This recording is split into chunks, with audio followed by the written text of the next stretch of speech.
Ô, meu presidente, como vai? Tudo bom? Bem, Prazer. tudo bem, Arthur? Em 2020, a história foi reescrita. Os desafios não foram simples. Mas os administradores dos portos brasileiros, as empresas de transporte e os operadores logísticos mostraram competência e eficiência, garantindo o abastecimento do país e das nações amigas. O momento é de buscar soluções e, principalmente, de abrir caminhos para a retomada do crescimento econômico do Brasil.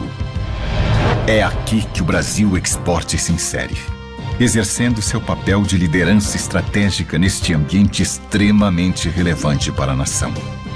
E agora, muito mais robusto, com novos conselhos técnicos para o fomento de estudos, discussões e fóruns, todos comprometidos com a construção de um país melhor e mais competitivo. O Brasil Export é um fórum permanente, multissetorial, plural e agregador. Com atividades durante todo o ano, o fórum conta com importante apoio institucional do Ministério da Infraestrutura e reúne as principais entidades, associações e empresas que atuam no segmento. Os conselhos estão promovendo 6 fóruns regionais, fazendo com que os debates se multipliquem por todo o território nacional. O Fórum Nacional Brasil Export, mais uma vez, reunirá as principais lideranças e autoridades do setor logístico e de infraestrutura portuária. Sintonizado com o crescimento de encontros virtuais, o Brasil Export continua realizando webinários e videoconferências, garantindo uma rica fonte de troca de conhecimentos e experiências. Mantendo parcerias com os principais portos do mundo. A missão internacional do Brasil Export, o destino será Dubai. A comitiva brasileira também participará da Expo Dubai, concorrido evento global com a participação do Pavilhão do Brasil. Brasil Export, Fórum Nacional de Logística e Infraestrutura Portuária, discutindo ideias e apontando caminhos.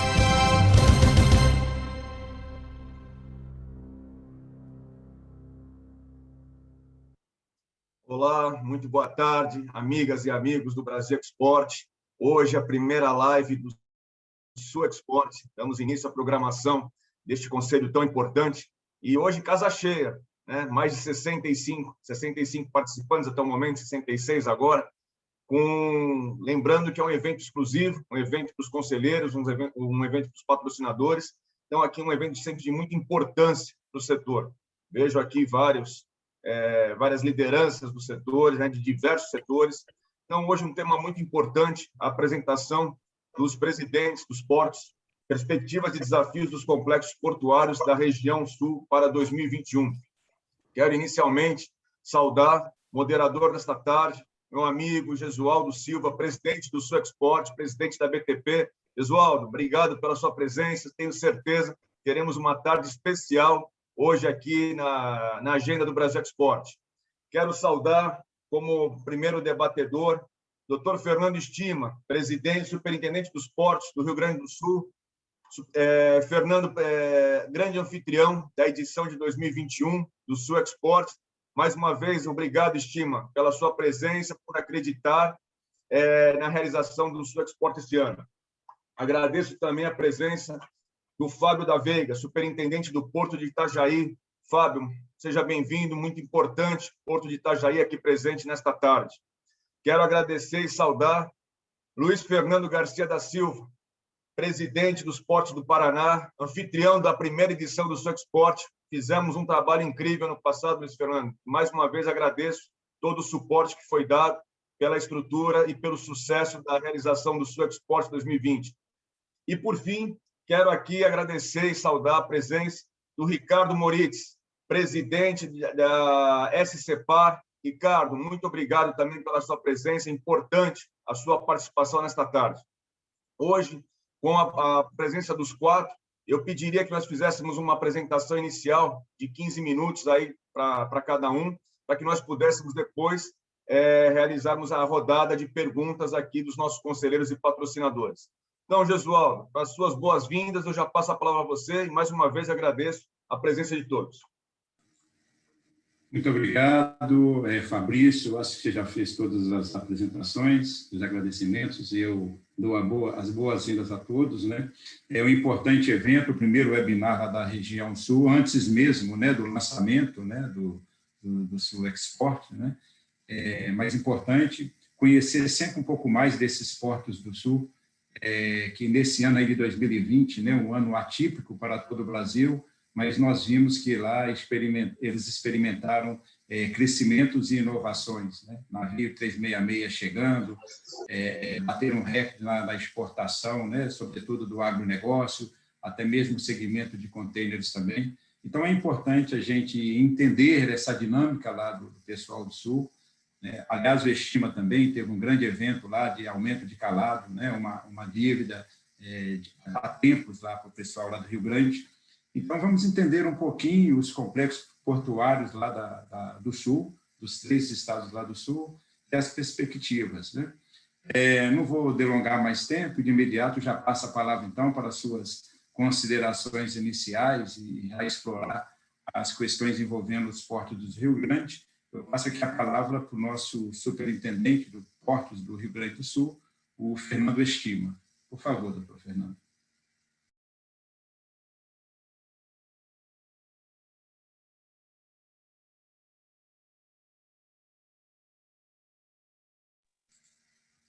Fernando? Eu estou achando que o Estima perdeu conexão, então seria importante passar para o próximo, e ele retornando, nós damos a palavra. Excelente. Bom, então, assim sendo, vamos passar a palavra. O Fábio pediu que ele fosse o último a se manifestar hoje. Vamos passar a palavra, então, aqui para o nosso diretor-presidente dos Portos do Paraná, Luiz Fernando. Por favor, doutor Luiz. Bom, boa tarde a todos, boa tarde, conselheiros, amigos, colegas aqui que há algum tempo não vejo, em especial ao Fabrício, por mais uma organização do Brasil Export, agora no Sul Export, Jesus, nosso grande moderador e amigo aqui, coordenador do Sul Export, Dr. Fernando Estima, que acho que em breve vai voltar, Dr. Fábio da Veiga e Dr. Ricardo Moritz, colegas aqui hoje de bancada. Bom, o ano de 2020, antes da gente falar rapidamente, eu vou cuidar do tempo, são 10 minutos no máximo. O ano de 2020, o final foi muito bom, acho que para todos os portos, em especial aqueles que movimentaram do agronegócio, aí tem como o agro um share importante de suas participações.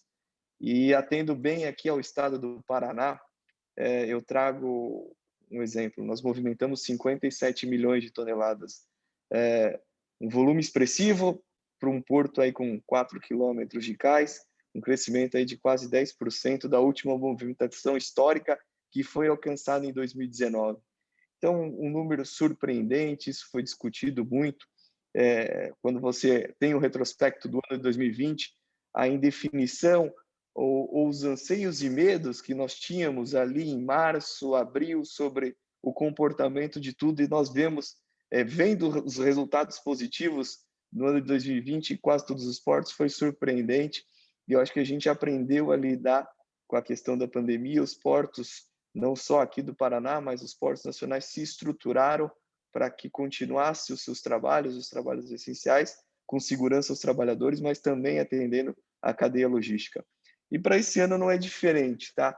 As perspectivas são boas, e aqui no Paraná, falando um pouco, nós tivemos um atraso no início das movimentações, então aquele volume esperado do agronegócio em si, ele normalmente tende aí na segunda quinzena do mês de fevereiro se iniciar com um volume forte, e esse movimento ele foi deslocado um pouco aí para março, por conta do atraso do plantio na nossa Interlândia, no estado do Paraná, Mato Grosso do Sul, Oeste e Santa Catarina. Então, o atraso no plantio, por questões climáticas, gerou aí, por óbvio, um atraso na sua colheita, que também foi dificultado um pouco pelo momento de colheita, muita chuva. Então, tudo isso acumulou, mas só se deslocou no tempo a matriz. A gente responde aqui algumas dúvidas da imprensa sobre se isso prejudicaria o ano. Não, porque nós temos aqui uma condição e estamos acostumados com esses picos, né? Só se deslocou no tempo,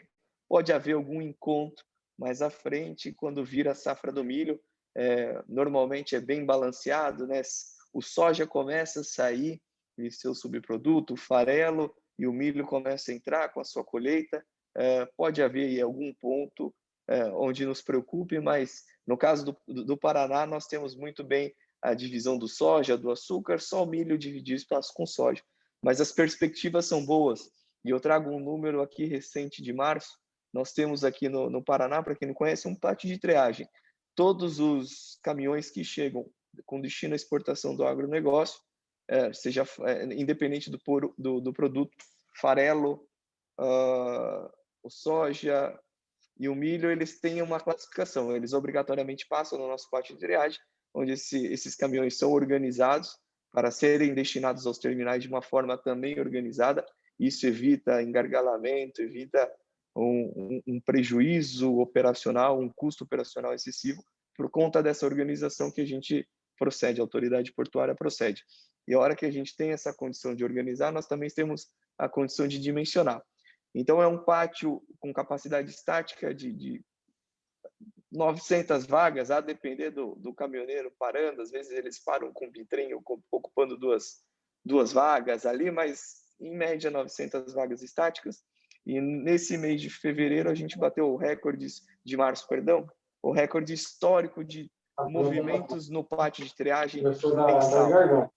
Foram mais de 59 mil caminhões que transitaram no mês de março nesse pátio de triagem com capacidade de 800 vagas estáticas, o que demonstra a eficiência dos portos do Paraná, o que demonstra uma safra pujante. Os preços do produto no mercado internacional continuam muito bem atrativos, a paridade cambial também atrai a exportação. Então, nós entendemos que do agronegócio, claro, olhando hoje, né, iniciando aí o segundo trimestre do ano, temos uma visão muito boa, mas é muito tempo, faltam até o final do ano, é um caminho longo, e o agronegócio ele sofre variações por vezes inesperadas, mas com as perspectivas que nós criamos nesse primeiro trimestre, nós podemos reproduzir e afirmar que o movimento será muito expressivo no agro. Agora, falando um pouco de containers aqui, no nosso estado do Paraná, é um estado também que recebeu investimentos numa renovação contratual de arrendamento muito bom, foram quase R$1 bilhão investidos na expansão do terminal de contêineres de Paranaguá, hoje controlado pelo grupo chinês da China Merchants. Então, quase R$1 bilhão, que deu a capacidade dinâmica anual de pouco mais de 2,5 milhões de TEUs. O movimento também houve um crescimento pequeno, mas já é uma vitória, porque quando a gente faz aí uma análise num segmento de containers que teve uma queda brusca no ano passado, a hora que se aponta um terminal crescendo 1%, significa aí na sua movimentação geral, significa que temos boas perspectivas também, o mercado olhando esse terminal, claro, uma concorrência um pouco maior com o agronegócio, porque nós temos terminais consolidados em Santa Catarina, terminais consolidados em Santos, e nós estamos aqui no meio se espremendo, naquela boa cotovelada, se criando os espaços, e acho que quem ganha isso é a cadeia logística, a hora que nós temos uma capacidade de oferecer serviços com excelência e custos, ou seja, os produtores, sejam importadores ou exportadores, não precisam ficar refém ou na mão de determinado porto. A partir do momento que não há uma vantajosidade, há uma condição de se migrar. Hoje a logística permite isso, e a gente sente muito bem isso. Eu peço desculpas, que é a melodia do desenvolvimento passando aqui atrás de mim, que é a buzina do trem. Então, a hora que a gente tem uma condição de oferecer serviços com qualidade, nós damos uma opção e tentamos favorecer a cadeia, diminuindo o custo logístico. E isso não basta só os terminais da capacidade, eles são mais falando, perdão aqui, mas eu vou colocar aqui agora para finalizar um pouco dos investimentos, porque para a gente atender toda essa demanda possível, nós temos que criar também um ambiente favorável a isso. Não basta aplaudirmos, porque a safra vem, ela explode e procura um porto, mas nós temos que também dar as condições. E para isso, Paranaguá e Antonina, né, o Paraná, ele favoreceu e deu condições para que o programa de dragagem tenha a sua permanência, né? Um porto com a nossa condição hidrodinâmica, ou um porto localizado numa baía que recebe muitos sedimentos. Então, nós temos um programa permanente de dragagem, vamos iniciar agora um projeto de derrocagem, não um projeto à obra, o projeto ele já foi entregue, então a obra também já está contratada e licenciada. Vamos derrocar inicialmente 23 mil metros cúbicos de material, que a partir desse ponto de derrocamento e seu reconhecimento e aproveitamento pela Marinha, nós teremos uma condição de aumentar em 1 metro o calado operacional do porto, trabalhando aí em 13,5 no porto todo. E temos as licitações também, novos terminais, 2 licitações com consulta pública encerradas, um terminal de líquido, outro terminal de carga geral, e 3 consultas públicas que se iniciarão agora, 3 terminais de granel, tudo isso para trazer e dar uma condição favorável, o mercado enxergando, proporcionando novos investimentos, com uma malha logística adequada. Temos a concessão das vias do Paraná, os estudos aí estão na praça, consultas públicas, mais de 4 mil quilômetros de rodovia sendo concessionada, com investimentos na chegada do porto, investimentos projetados para a ferrovia. Então, os portos do Paraná estão se estruturando não só para esse ano, com as condições, mas também colocando aí para um futuro curto, né, nos próximos 2, 3 anos, termos também uma nova cara, uma infraestrutura mais adequada, respeitando, claro, o nosso espaço físico, geográfico encurtado, mas mesmo assim não perdendo eficiência quando a gente compara aos nossos portos mais concorrentes, sejam os catarinenses, os nossos amigos catarinenses e os nossos amigos aí distantes. Então, acho que é isso, respeitando o tempo aqui, Jesus, foram as colocações que a gente busca trazer com um panorama mais geral dos portos paranaenses para esse ano e para os próximos. Muito obrigado, presidente Luiz Fernando. Não é momento para pergunta, mas rapidamente, Antonina já está com 9 metros de calado?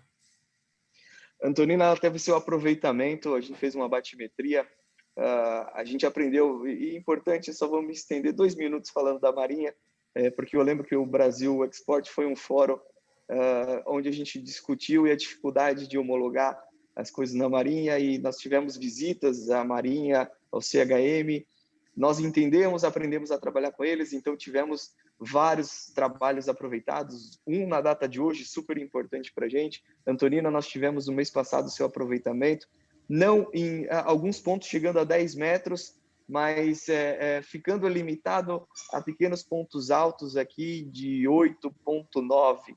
Então, a gente em breve deve alterar para levantar para 8,5, né? Abaixar, ganhar um calado saindo de 8, indo para 8,5, e com certeza até o final desse ano a gente vai chegar não a 9, mas a 9,5 metros de calado operacional. Obrigado, Luiz Fernando. Bem, agora sim, passar a palavra agora então para o superintendente Fernando Estima, superintendente dos portos do Rio Grande do Sul. Por favor, Fernando. Boa tarde, Oswaldo, presidente. Boa tarde, Fabrício. A todos os senhores. Desculpa, eu tive um probleminha técnico aqui de energia e de internet, mas já está sanado. É um prazer estar aqui de volta com todos os amigos e poder falar um pouquinho da estrutura do porto. Eu confesso que eu gostaria mais de responder do que fazer uma ampla abordagem. Eu acho que já é de conhecimento de todos, que a gente conseguiu avançar em dragagem, avançar na homologação do calado, bem como, assim como o Paraná, e aí aproveito para comentar o colega Luiz Fernando e o Fábio dos outros portos, a União tem feito um esforço correto de fazer a concessão de dragagens permanentes, né? Nós estamos inseridos com Santos e Paranaguá, lá na IPL. Ainda hoje tivemos reunião com o Disney, com a equipe toda da IPL, para partir para o modelo de concessão de dragagem e sinalização permanente do canal de acesso. Paralelo a isso, já é de conhecimento deles que nós também estamos licitando, né, de imediato a manutenção, porque esses processos levam de 1 ano a 2 anos e nós não queremos perder o que conquistamos no último ano, aí, que é a dragagem e a homologação, para dar garantia e firmeza para o mercado de que esse calado vai permanecer com seus 15 metros. Então, essa é uma informação que eu acho que todos já têm. Nós estamos trabalhando firmemente também no VTMS, inclusive com uma inovação que a Secretaria está muito otimista aí que a gente consiga validar, que é um modelo não de aquisição, e sim de arrendamento de todos os equipamentos, ou seja, o que interessa para os portos? Ser proprietário dessa tecnologia e manter toda essa tecnologia, ou ter as informações que estariam espelhadas tanto no porto quanto na autoridade marítima, e com isso ter uma permanente condição de sustentar, até porque a tecnologia hoje avança muito rápido, então o radar que você compra hoje, os sistemas que você compra hoje precisam ser modernizados. Nós estamos partindo para um outro modelo de contrato. Nós estamos dispostos a pagar por mês um contrato de longo prazo, tá? O conjunto de informações que o VTMS em si, dependendo do canal de acesso, com maior informação, menor informação, e também com controles que, no nosso caso, são muito importantes, tanto dos sensores ambientais, toda a questão de resíduos, questão do sítio de descarte, não só as tradicionais questões que nós conhecemos dos VTMS, também o controle meteorológico, que isso dará aos terminais condições também de uma previsão, né, muito pontual em cada terminal, qual é a condição climática para o próximo turno. Então, tudo isso ainda rodará esse ano, esse contrato do VTMS. O contrato de manutenção da mesma forma, e com a EPL, sim, é um trabalho que se estende durante este ano e o ano que vem, para tentar contratar o ano que vem, aí sim para 25 anos, conforme eles estão modelando. O Fernando também pode complementar, ele está um pouco à frente, como sempre, o Paranaguá está sempre à nossa frente, que é uma honra, a gente pode ir no vácuo aí, tentando se espelhar nas boas iniciativas nacionais. E o Porto vem também fazendo a transformação, é um dos últimos portos a transformar de autarquia para empresa pública. Comemoramos aí nos últimos 15 dias, né, o secretário Piloni assinou, né, com a delegação do ministro, por sua vez do presidente, a renovação do nosso contrato de delegação por mais 25 anos. Então, foi uma conquista importante, seria o ano que vem, mas era um ano político, e por tudo que indica, os anos políticos são mais complexos de ter esses modelos analisados sem muita emoção, então nós conseguimos antecipar, então, para que todos também tenham firmeza, a gestão está assegurada, a delegação até 2047. Então, nós estamos bastante otimistas com os leilões também, como bem colocou, acho que estou me deslocando hoje para São Paulo, amanhã estou acompanhando o que para nós é um simbólico terminal, é o terminal de Pelotas, na área de toras e madeira, para complementar o modelo da celulose, e a princípio é um único interessado, mas digo que é simbólico porque não é muito comum, aí o Mantelli que está aqui, que me agrada muito, rever o amigo bem aí, espero que continue sempre melhor, mas na hidrovia é o nosso primeiro terminal com concessão, depois de muitos anos aí de tentativa de fazer concessões na hidrovia também, nos terminais dos portos públicos. Né? Então, amanhã deve consolidar isso no leilão, que a grande estrela é o TED, colega lá, né, do Maranhão, de estar aqui, que vai, sim, 4 terminais representativos. Então, um outro projeto que eu acho que vale a pena destacar é o nosso modelo de porto-indústria. Né? Rio Grande tem 2.500 hectares de área reto-portuária subutilizada. Né? Então, nós acreditamos muito que essa área vai efetivamente responder a médio prazo com as políticas que o Estado está implementando junto com o Porto, e que o Porto também será um propagador dessas áreas para atração de novos investimentos. No final deste último ano, nós conseguimos também uma vitória tributária difícil, porque o Estado do Rio Grande do Sul, diferente de Santa Catarina e Paraná, tem uma carga tributária um pouquinho mais elevada e está fazendo todas as reformas e cortes, previdência. Vocês estão acompanhando um pouco aí as notícias do Estado do Rio Grande do Sul, tem sido vitoriosa na Assembleia, né? Até porque somente as reformas darão o fôlego necessário para a redução tributária.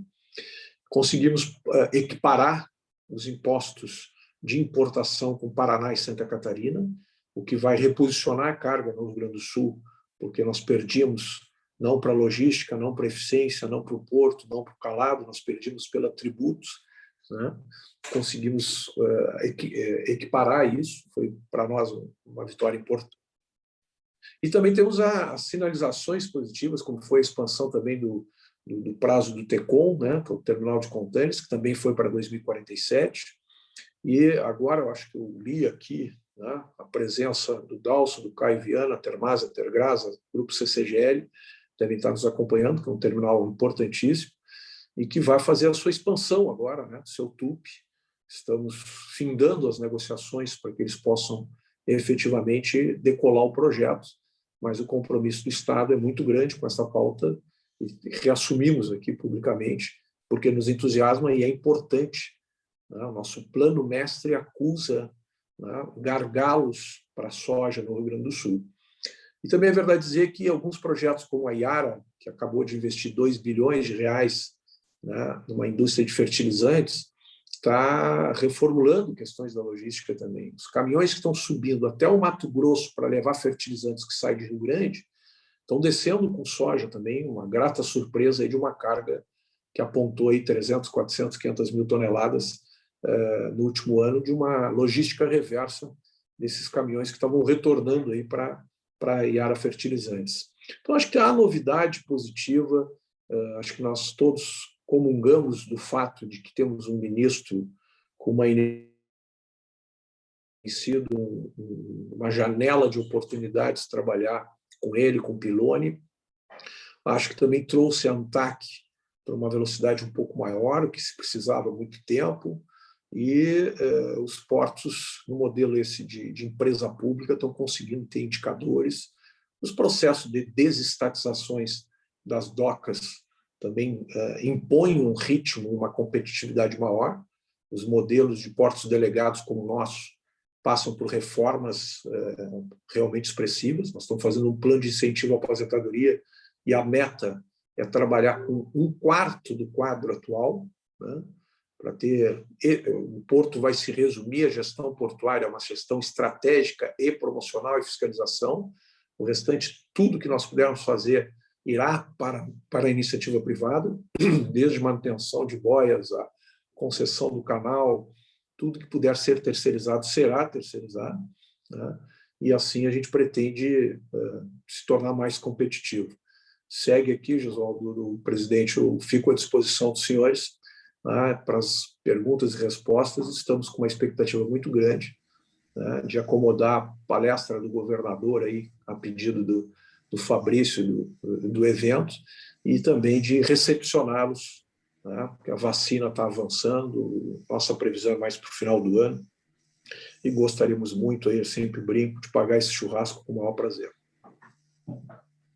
Com certeza, viu? Até lá, se Deus quiser, a gente vai poder estar aí presencialmente, né? Bom, muito obrigado, presidente Fernando Estima. No momento agora, nós vamos passar a palavra aqui o diretor-presidente Ricardo Moritz.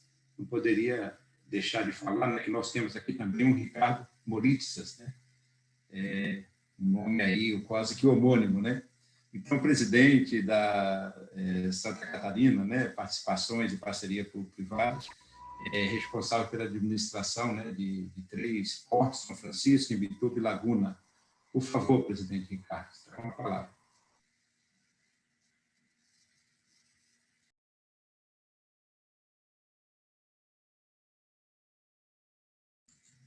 Presidente Ricardo Moritz. Boa tarde, estão ouvindo? Sim, perfeitamente. Ah, que bom. Então, inicialmente agradecer, né, ao Fabrício Gesualdo pelo convite. Estou estreando aqui no setor portuário, dado que eu sou oriundo do setor de energia, né, atuei durante algumas décadas lá, e nesse momento fui convidado pelo governador para estar à frente dos portos de Santa Catarina. Quero cumprimentar o Fernando, o Fábio e o Luiz Fernando por estarem aqui conosco nesse, vamos botar assim, início de debate, né? E dizer da nossa satisfação, então, mesmo que faça apenas 2 meses que eu esteja à frente dessa importante companhia, que, como o Gesualdo falou. Presidente, perdoe-me interrompê-lo, mas o senhor está sem vídeo. Se pudesse habilitá-lo para nós possamos vê-lo. Ah, perfeito. Muito obrigado. Desculpe a interrupção. Obrigado. Desculpe também aqui a nossa falha. Tranquilo, presidente. Então, vamos ver aqui, vamos falar um pouquinho então sobre os portos, o que aconteceu. E eu vou começar com o processo da desestatização. Tá? Tão logo nós assumimos a SCPAR, que tem embaixo de si duas subsidiárias integrais, que são o Porto de Imbituba, são SPEs, né? E o Porto São Francisco, e possui a filial, que é o Porto de Laguna. Então, o governador do estado, né, ele decidiu que era o momento do processo de desestatização desses portos. São Francisco já vem também no processo já de autarquia para a SPE já há 3 anos, né? E agora, verificando que por entender, né, que o incentivo à maior participação do setor privado na gestão e na exploração portuária tende a aumentar a eficiência do setor, gerando maior dinamismo à cadeia logística e ao mercado.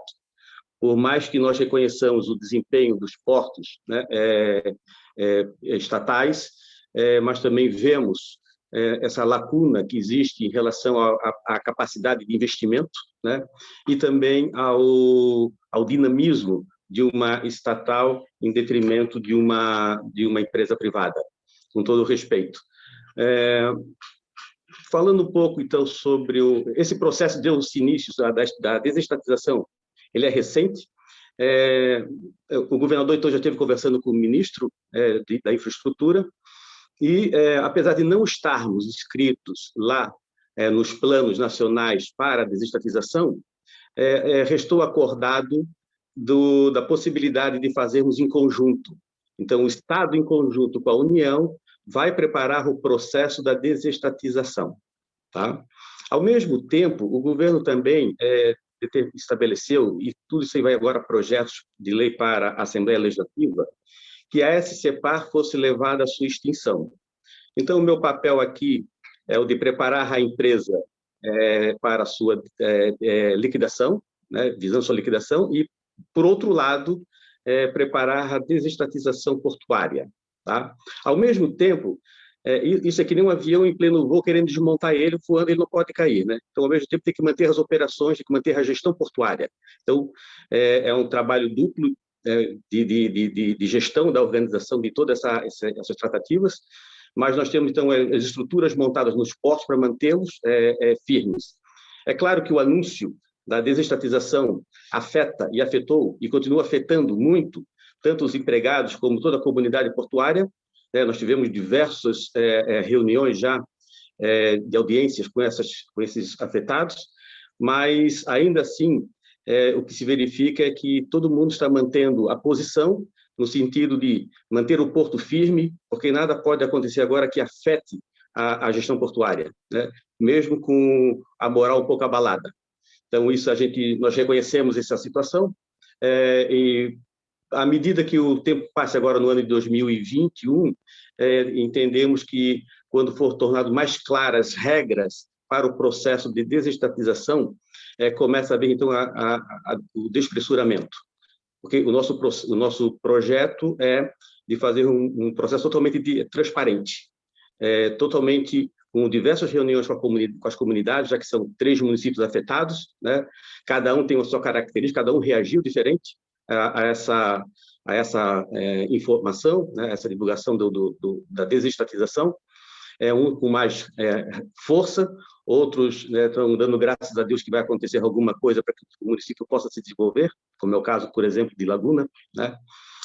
Bom, em relação, então, ao desempenho dos portos e o que nós esperamos para 2021, tá? Só reportando um pouco a 2020, que foi um ano bastante atípico, como todos sabem, em função do processo de pandemia que nós vivemos e que ainda estamos vivenciando, e Santa Catarina agora está com uma onda muito mais forte, com tendência a melhora daqui a alguns 2 ou 3 meses, mas o fato é que nós estamos vivendo numa onda alta. E então o Porto de Imbituba movimentou em 2020 5,8 milhões de toneladas, que é um volume 1,8% maior do que o de 2019. Bom, isso para nós é um valor, é um percentual extremamente baixo Então, foi muito afetado pela Covid. Se nós considerarmos que no período de 2019 a 2012, houve uma evolução média do porto de 15,6% na movimentação de carga. Isso média anual. Tá? Se acharmos que foi a 2012, que foi quando iniciou o porto, e aí então seria um período onde o porto estava iniciando o seu processo já como SPE do Estado, ou da SEPAR, se pegarmos então os últimos 15 anos, essa média de crescimento é de 14%. Tá? Então, se compararmos com 1,8%, nós verificamos que realmente aconteceu alguma coisa muito forte em 2020. No entanto, quando pegamos agora o primeiro trimestre de 2021, já verificamos, então, uma forte reação do porto de Imbituba, um crescimento na faixa de 13,9% no primeiro trimestre. Então, isso já se vê a força desse porto que está sendo colocado agora em processo de desestatização, né, aonde que ele poderia chegar. Estamos muito de olho também só para comparar ainda um pouquinho mais, desculpe, no estatístico da ANTAC, mostra que a média de crescimento dos portos privados no Brasil, no período lá de 2012 a 2020, está em torno de 3,2%, enquanto os portos públicos cresceram 2,3% média anual. Tá? Então, o Imbituba realmente é um ponto fora da curva hoje, do que poderia se ver da falta de um porto que havia, então, naquela época. Então, nós temos realmente uma demanda reprimida, nós não precisamos nem... Né, o meu antecessor aqui na fala falou de cada um acotovelar o outro. Sim, nós estamos buscando o nosso espaço, nós não estamos concorrendo realmente como deveríamos concorrer, nós estamos focados no nosso negócio para que ele possa crescer o máximo possível. Tá? O porto, então, ele tem uma característica de granéis, né, tanto minerais quanto agrícolas, 73% da movimentação portuária é decorrente desses produtos. Nós ampliamos nosso portfólio de carga, nós também temos contêineres, temos fertilizantes, agregamos ainda celulose, projeto de minério de ferro, alimentos em big bags. Então, o porto é extremamente dinâmico e vai aceitando as variadas possibilidades que o mercado vem disponibilizando e requerendo para exportação ou para o transporte dentro do Brasil. Temos também a previsão para terminais de granéis líquidos para serem leiloados no mês de julho, tá? E também arrendamentos e estudos, como um terminal minereiro com cerca de 1.200.000 toneladas, e também uma demanda de cavacos de madeira com 1 milhão de toneladas. Então, é a nossa previsão agora de abertura para esse ano, né? Nós trabalhamos com 13 operadores portuários lá no Imbituba e 242, desculpa, tem problema.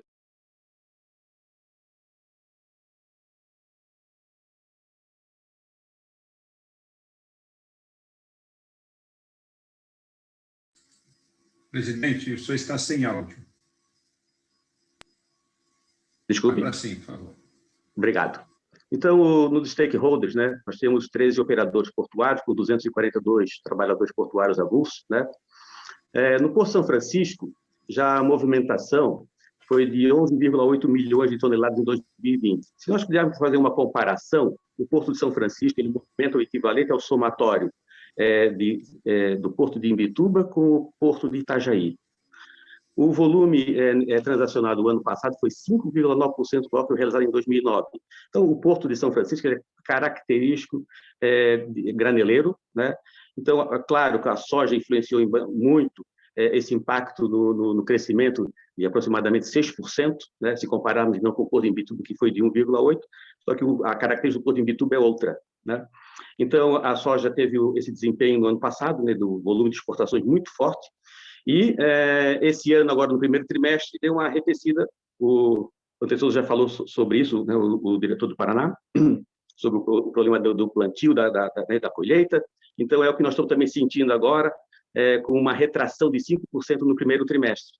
Então, estamos esperando esse ajuste da colheita para que nós possamos voltar ao volume que nós estamos esperando.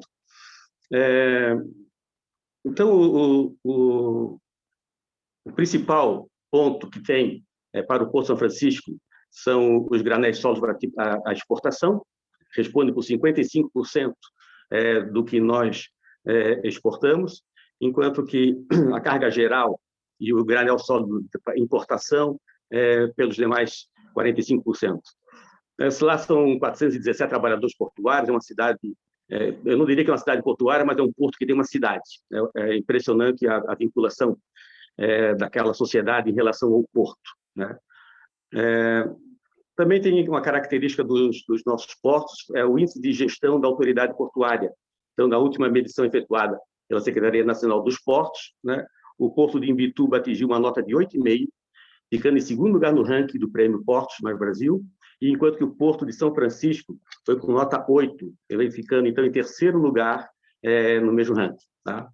E a gente ressalta sempre, né, acho que todos devem saber da importância desse índice, que permite a realização dos arrendamentos e concessões de forma descentralizada pela autoridade portuária, possibilitando maior agilidade e ganhos nas outorgas por parte do Estado.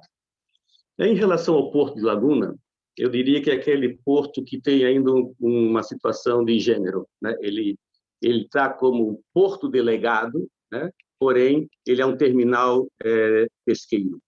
Então, essa situação, nós ainda, no processo da desestatização, nós vamos ajustar, né? Ele, no ano passado, movimentou 6,3 mil toneladas de pescado, com 297 embarcações atendidas.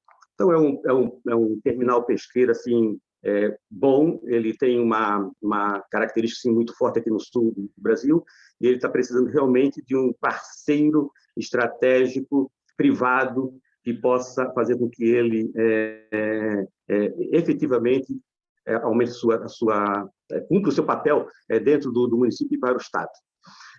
Voltando, então, só para então, finalizar minha participação aqui, o interesse todo então, do governo é o de construir uma modelagem para a desestatização portuária que leve em conta os interesses do Estado, em primeiro lugar, claro, mas de forma conjunta com a União, também para defender os interesses da União, no sentido de que ela, afinal, é quem vai receber o dinheiro por essa concessão, né? Mas, como já comentado também, o excelente trabalho do ministro, também nos recepcionar e nos apontar essa possibilidade de, a partir do momento, podermos escrever todo esse processo. Bom, eu agradeço, então, a oportunidade e me coloco à disposição para o que der e vier agora, tá bom? Um forte abraço. Muito obrigado, presidente Ricardo, excelente aí explanação, muito obrigado. Bom, vamos ouvir agora, então, o superintendente, né, do Porto de Itajaí, o senhor Fábio da Veiga. Por favor, Fábio.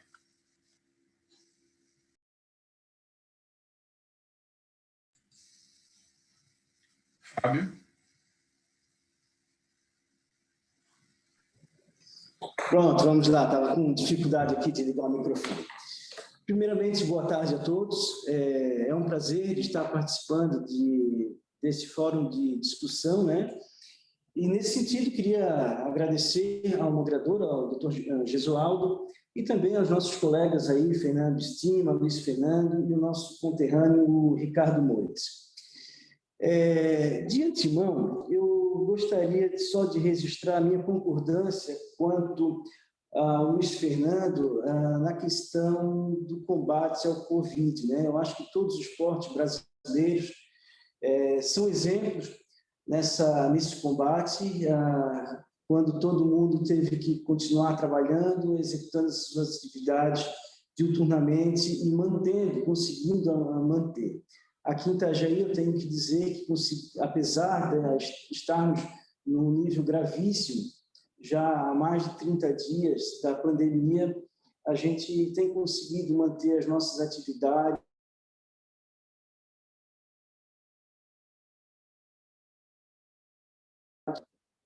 da comunidade portuária. Também gostaria de concordar com o nosso conterrâneo Ricardo quando pontua da melhora significativa que houve no atendimento aos portos delegados na gestão do ministro Tarcísio e também do secretário Pilon. Tá? Então, feito esse registro, eu queria também agradecer a quem nos acompanha na pessoa do nosso Castilho, Osmari Castilho Ribas, aqui do presidente da Porto.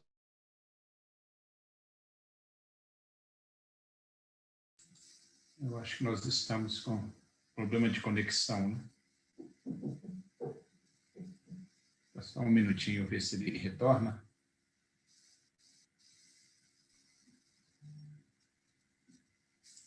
Saiu da sala, Gesualdo. Deve ter caído.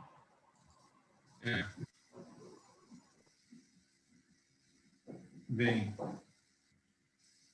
Gesualdo, guardamos um pouquinho ou vamos às perguntas? ele deve estar retornando agora. Tá? Ele está aparecendo aqui para retornar. Excelente. Vamos aguardar um pouco, então. Nós podemos esperar. Até agradecer. Eu vejo aqui muita gente conhecida. Queria aproveitar já para fazer o nosso registro das nossas lives.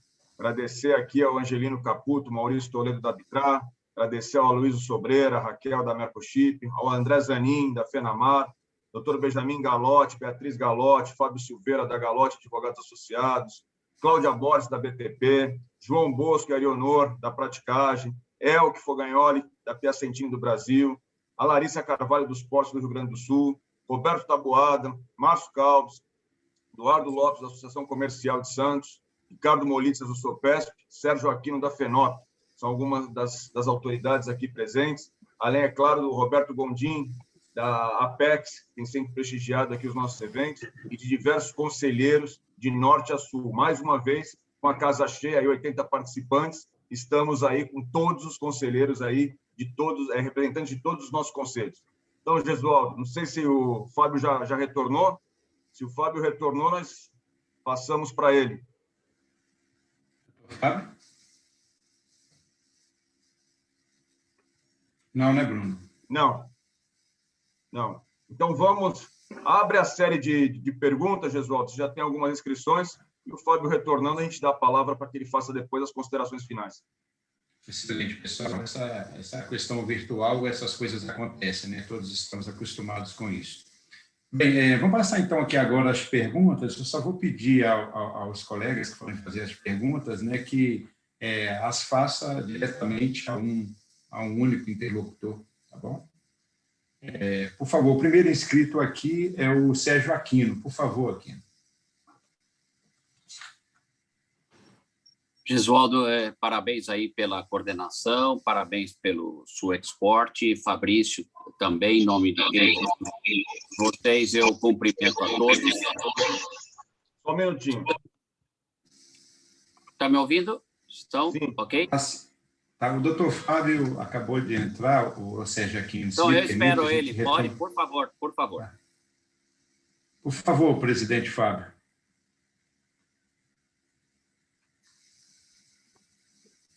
Está com o áudio inabilitado ainda.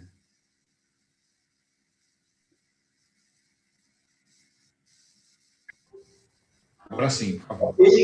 Agora sim? Desculpe, caiu a internet aqui, mas como eu vinha falando, Itajaí está num momento, num ano histórico, onde pretendemos finalizar, junto ao governo federal, que também estamos fazendo a quatro mãos, um novo modelo de desestatização do porto de Itajaí. Como vocês sabem, desde o ano de 2019, o governo federal incluiu Itajaí no PPI, né? E já contratou a EPL, que, por sua vez, contratou um consórcio, fizeram todo o levantamento e estamos agora na fase de definição dessa modelagem pelo governo federal e, posteriormente, será feito as consultas públicas. Isso nos impõe alguns desafios. O primeiro dele é a renovação do nosso convênio de delegação. que de antemão eu digo que espero que seja exitoso como o nosso colega Luiz Fernando conseguiu conduzir, Fernando Stima, lá do Porto de Rio Grande, conseguiu conduzir tendo a renovação. E por que entendemos essa renovação de forma extremamente necessária e, sobretudo, seria um reconhecimento desse período anterior de 25 anos, que foi extremamente exitoso para a cidade de Itajaí, o convênio de delegação que possibilitou a administração municipalizada desse ponto. Primeiro, porque a movimentação de contêineres nesse período subiu de forma assustadora, né? Segundo, que nesses últimos 25 anos, o nosso porto, apesar de ainda ser um porto extremamente modesto, quando se falamos na sua capacidade estática de cargas, tão somente 180 mil metros quadrados, nesse período da municipalização foram feitos ou através do arrendamento ou através de aquisição de áreas com recursos próprios, 267% de aumento dessa área. No último quadriênio, sobre a maior parte do tempo, o porto sobre a batuta do engenheiro, nosso servidor de carreira, engenheiro Marcelo Salles, a superintendência do Porto da Jaí, juntamente com o seu arrendatário, NPM Termos, conseguiu a retomada de grande operacionalidade de contêineres e contribuindo significativamente, junto com o TUP Portonave, no acréscimo dessa movimentação. Tendo fechado 2020 com a movimentação histórica de mais de 1.400.000 TEUs movimentados no complexo portuário do Itajaí Sul. E isso coloca não só a cidade de Itajaí, mas toda a região numa situação de destaque de arrecadação dos tributos federais, né? A Receita Federal acabou de divulgar as cidades brasileiras com a maior arrecadação de tributos federal e até mesmo, para surpresa nossa, de Itajaí, Itajaí pontua hoje como a 12ª cidade brasileira em arrecadação de impostos. E a primeira cidade catarinense. Isso demonstra a pujança comercial e portuária da nossa cidade, porque, apesar de números totais em tonelagem ficarmos abaixo de vários outros portos brasileiros, o valor da nossa carga, o valor agregado da nossa carga é extremamente considerável. E isso, além de colocar Itajaí na 12ª cidade brasileira em arrecadação, os números de 2020 apontam que 60,6% do PIB catarinense passou aqui pelo complexo portuário do Itajaí Sul. Isso representa praticamente 4% do PIB brasileiro. Tem como esse crescimento significativo do ano passado, eu tenho como principal requisito, ou principal causa, a nova bacia de evolução, né?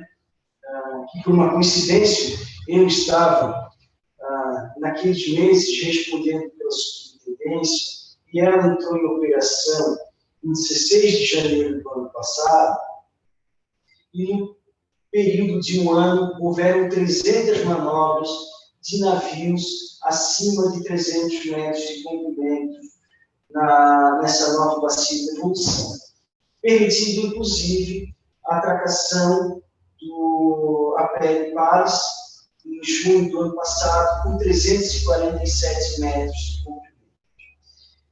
Isso, aliado a um processo, a um contrato de dragagem garantia de profundidade, que vem se mostrando extremamente exitoso nas últimas 2 décadas, praticamente, que tem aqui no nosso complexo, ressalvada em um período após as enchentes de 2008, tem dado condição operacional para os armadores e, sobretudo, os nossos terminais de uso privado, principalmente o terminal Porto Nave, que é o mais representativo aqui no nosso complexo, mas também para o nosso rendatário em termos, condições de recebimento desses grandes navios e também realizar essa movimentação. Porém, doutor Gesualdo, ainda há de se dizer que como o segundo grande desafio da Superintendência do Porto de Itajaí nesse ano, obviamente, ter a modulagem desse novo processo de desestatização, que, repito, está sendo feita a 4 mãos, de uma forma muito republicana pelo governo federal, mas entendemos que ele será exitoso se observada as premissas que o município de Itajaí tem pontuado junto ao governo federal desde o início desse trabalho no ano de 2019. A primeira delas, em que nós entendemos a mais importante, é a manutenção, isso já vem decorreria do primeiro desafio da renovação do convênio de delegação, mas a manutenção da autoridade portuária pública e municipal, porque entendemos que é um modelo já exitoso e que Itajaí, usando uma expressão que já foi usada há pouco, não é uma cidade que tem um porto, mas sim um porto que tem uma cidade. Primeiro, pela característica do porto de estar encravado no centro do município de Itajaí. Segundo, nesses últimos 25 anos, com a municipalização do porto, o itajaiense e todos os demais moradores da foz do rio de Itajaí Sul entenderam a importância que é o porto para o fomento da atividade econômica da região. E, com isso, temos conseguido, sim, ao longo dos anos, expandir, invadindo o centro da cidade, alterando, cancelando vias importantes de mobilidade urbana, permitindo a expansão portuária. Nesse sentido, o governo federal tem nos pontuado, ainda não deferiu o nosso pedido de renovação do convênio de delegação, mas tem pontuado, sim, que está observando e estudando com muito carinho toda essa configuração do porto itajaiense. Entendemos que a administração portuária, obviamente reduzida, e já temos uma condição muito reduzida hoje, ao longo dos últimos anos, houveram vários processos de incentivo à demissão voluntária, e hoje temos praticamente 150 funcionários, servidores. Destes, metade aproximadamente são os servidores que desenvolvem a atividade da guarda portuária. Entendemos que esse modelo reduziria o futuro em praticamente 50%, deixando uma autoridade portuária enxuta e ainda mais eficiente, que atuaria, além de toda a condição de canal que a gente já vê, canal de acesso aquaviário, que nós já vemos nos últimos anos, conseguindo executar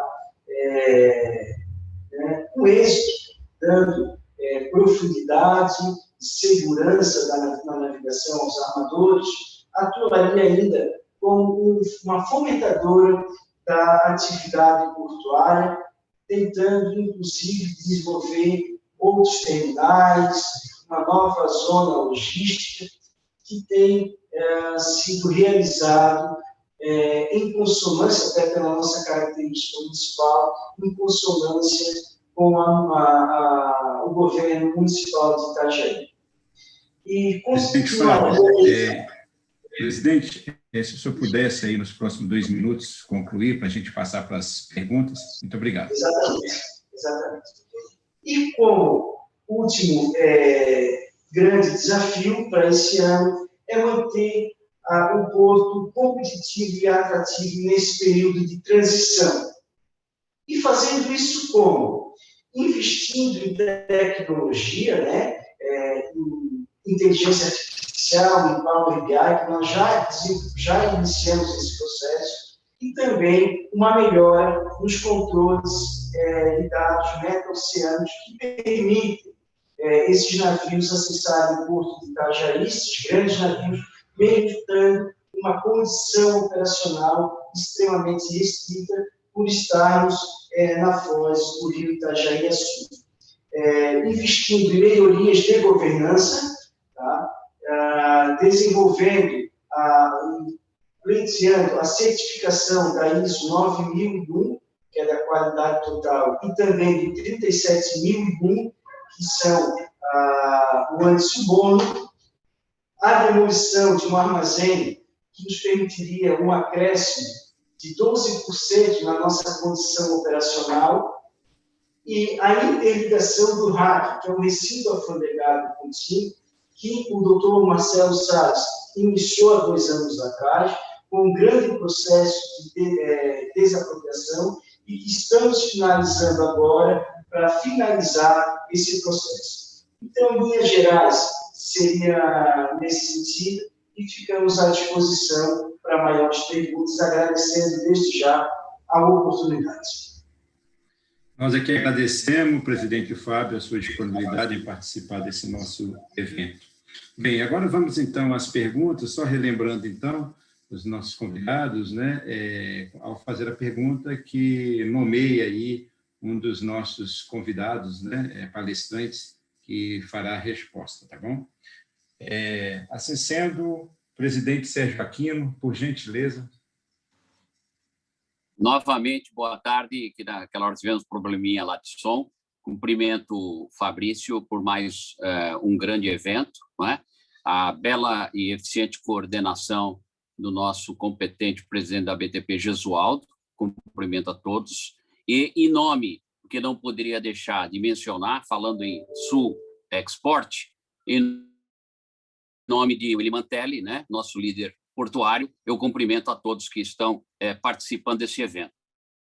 Eu gostaria de fazer uma pergunta rapidíssima ao senhor Ricardo Moritz, né, da SCPAR, de Santa Catarina.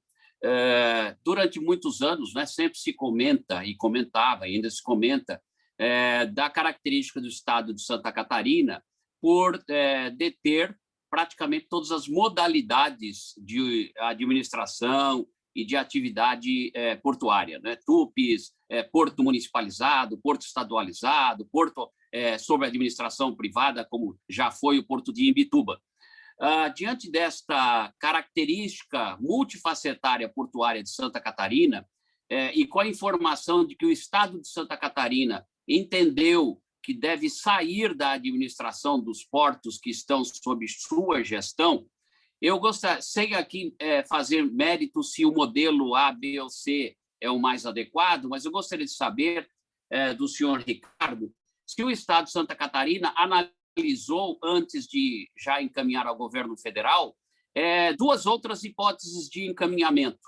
Uma hipótese, a hipótese de avançar na municipalização, como existe em Itajaí, a outra hipótese de avançar na tupinização, que é o que se denominou-se, né, as áreas dos portos aos arrendatários, de modo a que se potencialize a figura de tupi. Então, sem entrar no mérito do que é o mais adequado, mas se houve análise sobre essas outras 2 possibilidades. Obrigado. Bom, obrigado pela pergunta. Foram analisadas duas situações. Tá? Trocar o Estado pelo município, na nossa visão, é a mesma situação. Os problemas de gestão ou problemas de morosidade em face de... Porque nós temos que analisar o seguinte, nós estamos discutindo, a delegação é um porto regulado, né? E enquanto que no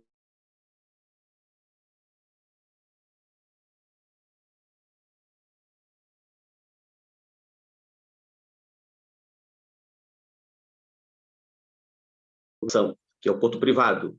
Então, eu sou de 60% a 80% da nossa energia é voltada para estar respondendo aos órgãos regulatórios, Tribunal de Contas, Ministério Público, prefeituras municipais, Câmara de Vereadores, as moções que são feitas. Então, existe uma burocracia muito grande para uma tomada de decisão de fazer ou não fazer. Tá? Tudo depende se o advogado vai dizer que é possível ou não é possível. Enquanto que no porto não regulado dessa maneira, então, seria um porto privado, ele tem muito mais agilidade. Então, trocar o Estado de Santa Catarina por um município, ou até pela União, nós estamos falando das mesmas coisas, os problemas continuam. Tá? Quando o governo do Estado quer dinamismo para os portos, e ele não vai conseguir esse dinamismo trabalhando da forma como está trabalhando. Porque temos as questões, vou falar, não vou nem entrar no mérito das questões de gestão, né? Infelizmente, eu como fui presidente do Conselho de Administração da SCEPAR, e na qualidade de presidente de 4 anos, a diretoria trocou 4 vezes. Tá? Então, não é possível tu estabelecer os objetivos e metas, por mais que tu queiras, né? Até que a nova diretoria pegue ritmo do processo, já perdemos um bom tempo. Então, a administração portuária, da forma como ela é, e considerando agora, não vou dizer assim um novo mundo, mas certamente o impacto da Covid no ano passado, né, a mudança dos mercados, a percepção nossa de que se mais agentes privados entrarem no nosso mercado dentro de Santa Catarina, na qualidade de portos, efetivamente vão competir com o porto público. Tá? Nós não temos condições nem de competir com o porto privado, nós não temos. Entende? Dizer que tem não é uma verdade absoluta. Tá? Eu acredito, sim, que é possível o gestor público ser um bom gestor, sim, mas ele não entende tanto assim de negócio. Né? Uma coisa é entender de negócio, outra coisa é entender de regulação. Então, para entender de regulação, nós não precisamos ter os portos públicos, na minha opinião, nós precisamos ter, sim, fomentar a possibilidade desses portos poderem trabalhar de forma célere. Em relação aos tupes, aí já é o outro lado, que nós também não concordamos. Tá? Então, a modelagem nós ainda vamos construir, que seria, então, uma modelagem onde fosse possível o agente privado poder atuar de forma casada também com o interesse do Estado. Essa é a razão de nós querermos e termos conversado com a União para fazermos a 4 mãos. Tá? Nós queremos que tenhamos à frente, na concessão, ou através do contrato, ou através do modelo que vai ser implantado, um regime onde seja possível que os interesses do Estado estejam contemplados, não os interesses do município e nem interesses de outros estados. É claro que o agente privado vai ter sua mobilidade, ele vai ter a possibilidade de realmente poder fazer aquilo que ele quer fazer, mas ele não pode perder de vista o interesse do Estado. Tá? Seria essa a minha resposta para ti. Obrigado. Muito obrigado, presidente Sérgio Aquino, presidente Ricardo Moritz, excelente resposta. Bom, o próximo inscrito é o nosso presidente da Hábitat, Angelino Caputo. Por favor, Angelino. Obrigado, Gesualdo. Parabéns aí, Fabrício, por mais um evento de sucesso, mais de 80 pessoas assistindo. Eu vou perguntar para o Luiz Fernando. Na verdade, eu vou voltar a um tema que eu fiquei curioso, que ele começou a falar sobre a homologação do calado. O ano passado, até nós da parte de tecnologia, do Hackathon, tentamos fazer alguma coisa que apoiasse a homologação do calado, que a gente tinha repetidas devoluções por parte da Marinha, das batimetrias por questões de incerteza. Por exemplo, em função da extensão do canal, à medida que a lanchinha ia fazendo a batimetria, a maré ia subindo ou descendo, e essas medições tinham que ser compensadas pelos marégrafos, mas os marégrafos eram muito distantes. Então, quando botavam uma medição compensada por um marégrafo, às vezes dava um degrau no fundo do mar que, na verdade, não existia. Parece que a Marinha ficava meio insegura com relação a isso e acabava devolvendo, entre outras coisas, a batimetria. E vocês falaram que agora aprenderam a conversar com a Marinha lá e devem ter descoberto algum pulo do gato. Então, eu queria saber como é que foi aí essa conversa, o que vocês fizeram diferente que agora foi. Bom, obrigado, amigo Caputo, aí pela pergunta, é importante. Só deixar claro, não tem pulo do gato nenhum. A gente só aprendeu a gente entendeu assim o que facilitaria para eles na contratação. Primeiro, uma empresa de qualidade. Então, a gente fez um edital bem exigente aqui na questão das empresas que pleiteariam aqui, fornecer esse serviço para o Porto, que foi o primeiro passo e ajudou bastante. Com várias exigências mesmo, inclusive de aprovações CATIA recentes da Marinha. Então, isso foi o primeiro passo. O segundo, a gente estabeleceu alguns procedimentos, acho que eles mudaram inclusive nos outros portos, era uma deficiência que se tinha, a gente contratava uma empresa, por exemplo, só para rememorar como era, a partir do momento que essa empresa entregava os LHs para a Marinha, a relação de comunicação era entre a contratada, entre a nossa empresa e a Marinha, e nós não tínhamos esse conhecimento. Então, a Marinha passou também a dividir conosco essa informação de retorno para que a gente tivesse condição de cobrar da nossa contratada essa agilidade nas respostas. E, por fim, no caso de canais extensos como o nosso aqui, nós resolvemos seccioná-los nas suas batimetrias. Então, quanto mais seccionado, mais fácil a análise e eventuais pontos menores não inviabilizam a aprovação dos outros, porque de fato acontece. Não é raro a gente encontrar uma lona fazendo sombra, fica assim na dúvida se é pedra, se é alguma coisa, e a necessidade de um mergulhador. Então, esses pontos menores eles acabam não inviabilizando a hora que você faz uma secção maior nos cortes para batimetria. Então, todos esses serviços e ações adotadas passaram a fazer com que as análises continuassem da mesma maneira, mas nós tendo uma gerência maior no comportamento da nossa contratada e também entendendo as dificuldades e ajudando a Marinha nesse sentido. Muito obrigado, presidente Luiz, presidente Caputo. O próximo inscrito aqui é o nosso nobilíssimo Aloísio. Por favor, doutora Aloísio.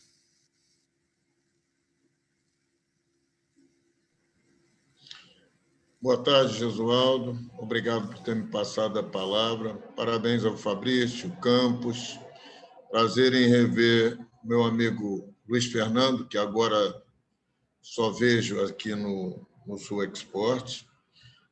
Parabéns pelas palestras dos outros presidentes de companhia. E a minha pergunta vai para o doutor Estima, sem antes cumprimentar o Mantelli ao retorno do velho guerreiro. Doutor Estima, o senhor sabe disso, acompanho aí o seu trabalho, e já se antevia que esse ano seria um ano especial para o Rio Grande do Sul,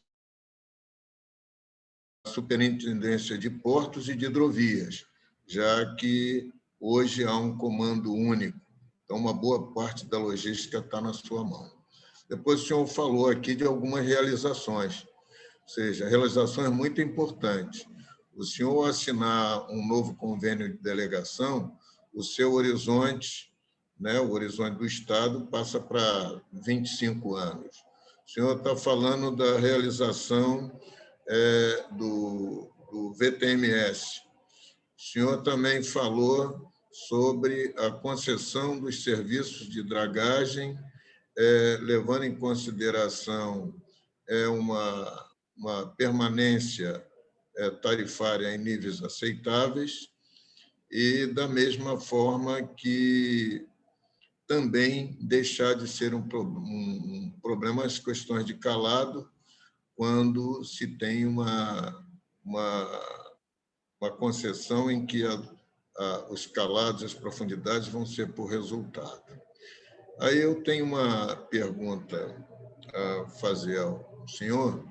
Sabemos que o ano que vem é um ano de eleição e o senhor, com todos esses desafios, tem mais um, que é a implementação da empresa pública.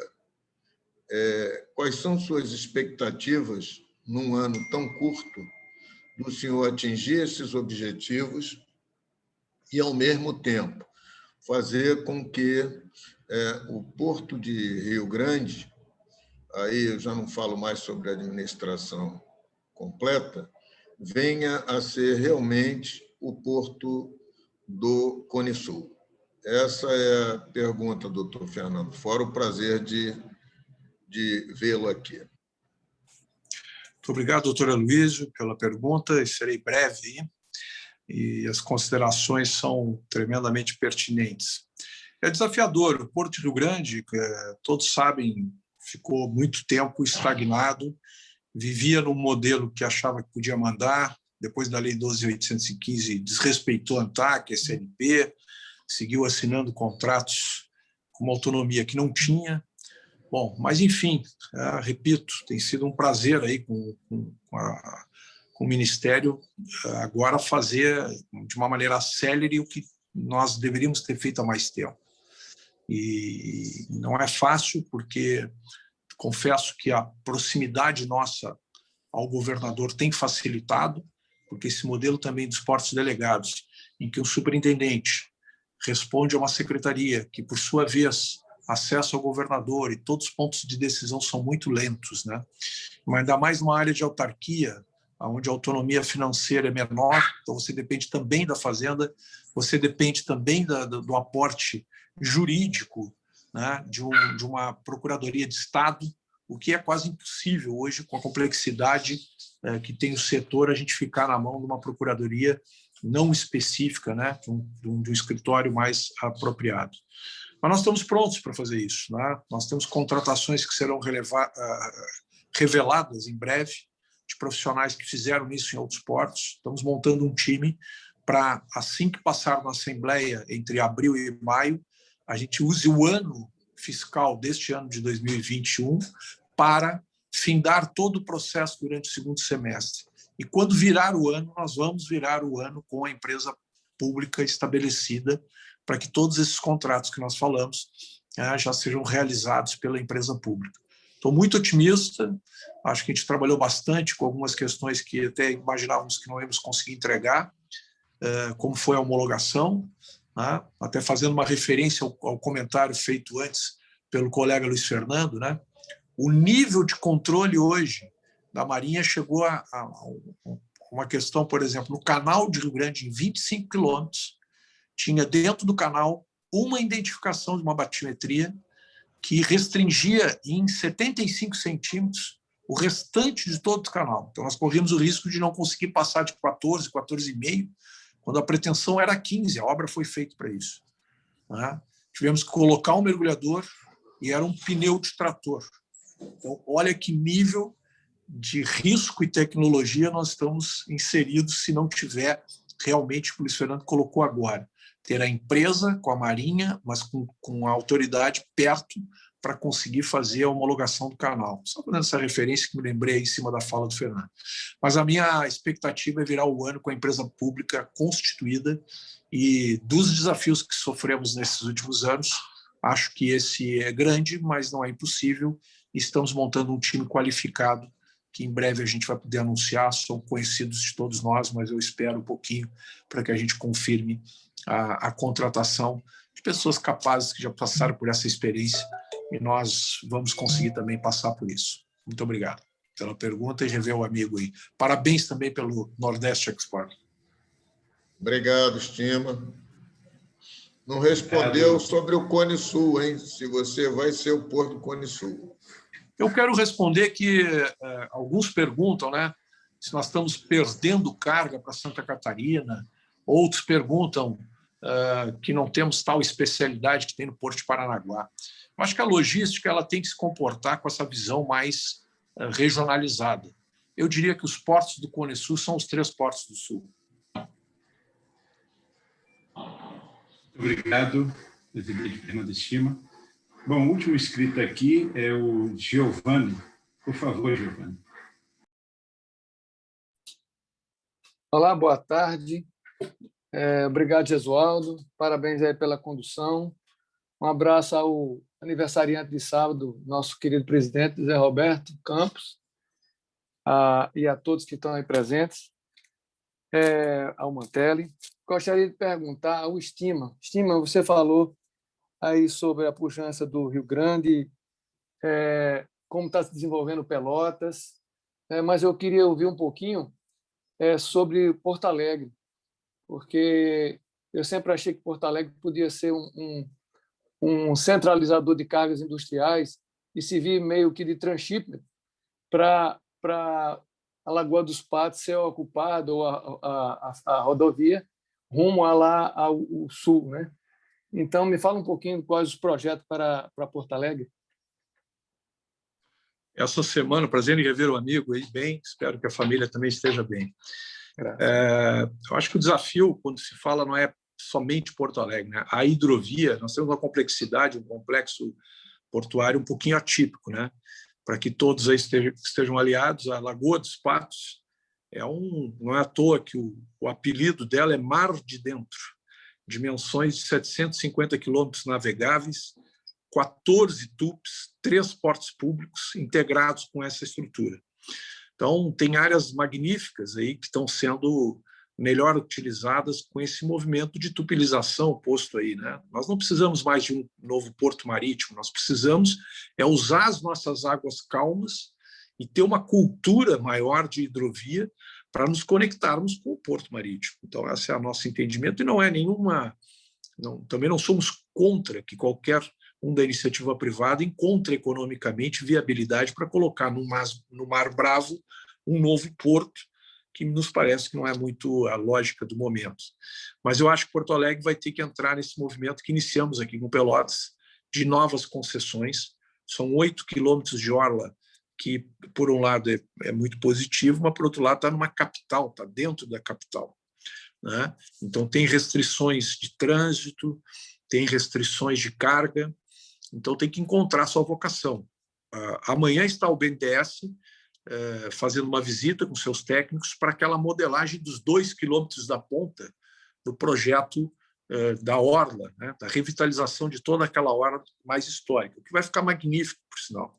Então, estamos acreditando também que isso vai auxiliar a prestigiar a história do porto e, por que não, a animar novos investidores e continuar com a vocação portuária, que tem ainda um potencial muito grande lá.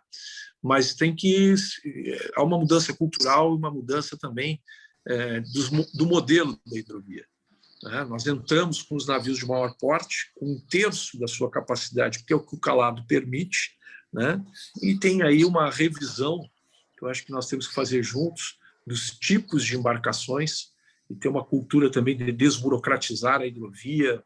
O Mantelli é um defensor aí da nossa hidrovia RS, com muita competência há muitos anos. Está apontado tudo que tem que ser feito para desburocratizar e facilitar e incentivar a hidrovia. E é uma pauta que tem sido também a pauta da SNP da ANTAC. Então, eu estou um pouco otimista que Porto Alegre vai ter leilão nesse segundo semestre de uma área de fertilizantes. E nós vamos caminhar para uma hot show aí de interessados. E também paramos de apostar em lugares que a gente teria muito pouca capacidade histórica, como é Cachoeira, Triunfo, Estrela. Sim, né? Claro. Então, nós vamos focar ali em Porto Alegre, no entorno. Isso aí, obrigado. Parabéns. Obrigado, presidente. Muito obrigado, Giovanni. Bem, o evento está excelente, mas precisamos caminhar para o final, né? Temos o compromisso aí com a organização do Brasil Export e não passarmos o horário. Mas não sem antes, né, ouvir umas considerações finais dos nossos ilustríssimos palestrantes, e vamos fazê-lo da ordem inversa, deixando, inclusive, o presidente Estima por último, quando terá a oportunidade até de convidar para o lançamento do seu Export, né, presidente? Que o senhor será aí o nosso anfitrião. Bom, para as suas considerações finais, eu peço que cada um aí utilize aí dos seus 2 minutos para essa consideração. Eu passo a palavra ao nosso ilustríssimo convidado, presidente Fábio da Veiga, para suas considerações finais. Muito obrigado.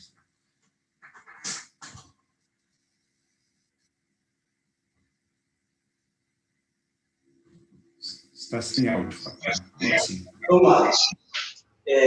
Agradecer a alta qualidade do debate, né, a oportunidade, mas pontuar que em Itajaí defendemos sim que a autoridade, o porto continue sendo um porto público, com exploração privada através de um arrendamento.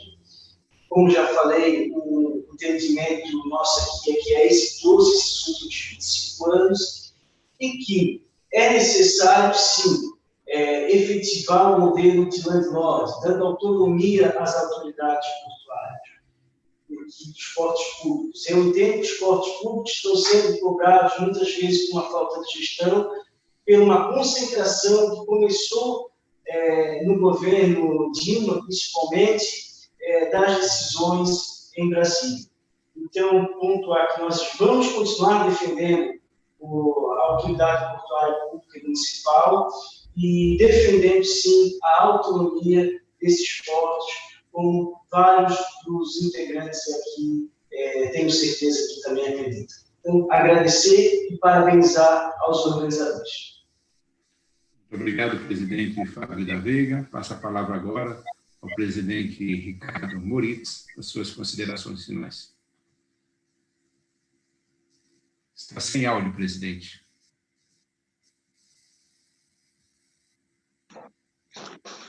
Não querendo fazer o contraponto ao presidente, ao superintendente do Porto Itajaí, mas o governo do Estado entende que, em ter que fazer investimentos no porto, antes o faça na infraestrutura de acesso ao porto, porque essa, sim, é bastante carente e requer investimentos vultosos, tanto do governo federal quanto do governo estadual. Também gostaria de tecer aqui meu agradecimento ao convite efetuado, né, a todos os organizadores, de dizer da satisfação e me sinto bastante feliz de estar participando desse, não vou falar debate, mas dessa conversa, né, com os conselheiros, então, desse fórum. Agradecer aos empregados e colaboradores do Grupo SCEPAR por tudo que tem feito, a despeito da angústia por que estão passando nesse momento, mas são eles que estão mantendo o porto com aquele vigor que nós conhecemos. Tá? Então, deixo aqui meu muito obrigado também às pessoas que vieram participar desse fórum e nos ouvir um pouco. Um abraço a todos e uma boa tarde. Obrigado, nós que agradecemos, viu, presidente. Por favor, presidente Luiz Fernando, suas considerações. Obrigado, Jesus. Parabenizo aí pela moderação. Parabenizo a todos os meus colegas aqui em suas apresentações e pontuações e elogio a diplomacia do nosso colega aí, Fernando Estima, ao afirmar que o hub do Sul são os portos do Sul, né? Senão ia ter confusão aqui. Então, parabéns. Perdoe minha brincadeira aqui, mas acho que a gente já tem essa liberdade. E muito bom começar mais um ano com esse evento bem bacana, onde a gente possa discutir não só os portos do Sul, mas em cada um dos fóruns e tendo o Brasil Export como uma união de esforços para que todos melhoremos a infraestrutura do país, cada um com a sua contribuição e tendo resultado na nossa balança comercial e no nosso PIB. Muito obrigado a todos. Muito obrigado, presidente Luiz Fernando. Por fim, nosso anfitrião, presidente Fernando Estima, as suas considerações finais. Prazer, parabéns, Jesualdo, por toda a interlocução, pela liderança, pela articulação, junto com o Fabrício, com nossos conselheiros. Obrigado pela oportunidade. A gente tem conseguido fazer tão seguidamente os nossos encontros, que permite até uma informalidade, mas quero dizer ao Luiz Fernando que é o que eu acredito mesmo. A gente está vivendo um modelo de modernização, né? Olhando o que eram os portos públicos, a possibilidade de ter os TUPs, agilidades diferentes, a necessidade de alguns estados e alguns municípios respeitosamente também não quererem abrir mão da sua estratégia de logística. É possível a gente privatizar o maior número de terminais, de ter essas concessões mais na iniciativa privada, pela sua capacidade de investimento, pela sua capacidade de realização, mas tem alguns estados e municípios que não querem abrir mão de enxergar a estratégia de que a logística faz parte do desenvolvimento do seu estado, do seu município, que eu também considero tremendamente legítimo. Fica um convite aqui no dia 23, às 11 horas, não mais no dia 16, tivemos que ajustar hoje a data por uma questão do governador, para que a gente possa fazer o lançamento do Sul Export, com um governador, que eu pedi, inclusive, ele vai fazer o contato ainda com os demais governadores, para ver daqui a pouco se a gente não se surpreende e não tem mais de um governador seguindo essa política de boa convivência. E é o que eu acredito efetivamente, tá, na questão da carga. Eu não sei o que era pior na época, se era um Estado ineficiente ou um monopólio privado. Os dois são de alto risco, né? Então, o que eu acredito é que um porto tem entregue ao outro, às vezes, a competitividade que a gente não consegue colocá-la toda no mesmo porto. Então, não acho ruim, sinceramente, que a logística do extremo sul, para os industriais, para os importadores, para os exportadores, possa, ora, escolher um porto, ora, escolher um terminal de um estado ou de outro. Acho que é importante essa competitividade que a gente acabou emprestando uns aos outros. Muito obrigado pelo evento, conto muito com a presença no lançamento e no evento no final do ano, que segue a minha promessa aí de um bom evento com um bom churrasco. Muito obrigado, presidente Fernando Estima. Obrigado pela presença de todos. Presidente Fabrício, com 1 minuto apenas de atraso, me devolvo à sala e ainda com 70 participantes após 1h30 de evento. Muito obrigado. Excelente, Gesualdo. Eu sempre costumo brincar que evento bom a gente não vê a hora passar. Quero aqui agradecer inicialmente, Gesualdo, a sua moderação, a condução aí do Sul Export.